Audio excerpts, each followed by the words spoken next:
Contohnya sebagai case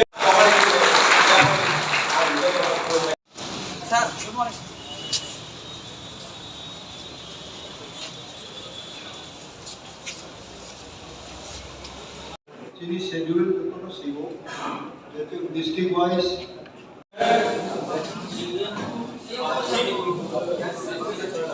CEM तीनटा district नी चीनी तीनटा डिस्ट्रिक्ट नी जरा को तो रहे चीनी तंग में एक्टिविटी मेंबर तो रहे बोलने रिक्वेस्ट है ये पुना तार वह वैसे मीटिंग रखा है 3 बार साथ ना लोग देने डिस्ट्रिक्ट और डिस्ट्रिक्ट को कभी मीटिंग वैसा तो करे नहीं आपको डिस्ट्रिक्ट्स को लेकर, क्योंकि आने वाले विलेज काउंसिल में हमारा क्या प्रिपरेशन होना चाहिए, हमारा आइडियोलॉजी क्या है, और हमने सब अपने लीडर्स को कहा है कि हमारा जो कमिटमेंट है वो कोई नेता के लिए नहीं है, लेकिन अपने तिपरा लैंड, अपने दोफा और अपने ज़मीन के लिए। तो ये बात मैंने क्लियरली बताया है और हम रेडी हैं आने वाले इलेक्शन में।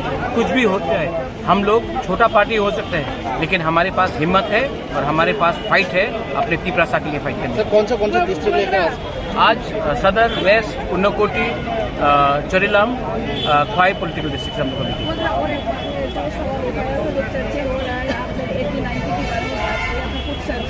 क्या 80-90 तो 80 की दंगे के बारे में आप कुछ बोल रहा है ऐसे न्यूज़पेपर में? हम हर न्यूज़पेपर को रिएक्ट नहीं करता है। सब लोग जानता है कि हम कम्युनल नहीं है, और मैंने कहा कि 80 का दंगा ऐसा नहीं होना चाहिए, मैंने ये बोला। लेकिन इन लोगों को जो लिखना लिखने दीजिए। मैं तिपरासा के वोट से आया हूँ और मैं तिपरासा के लिए बात कर रहा हूँ।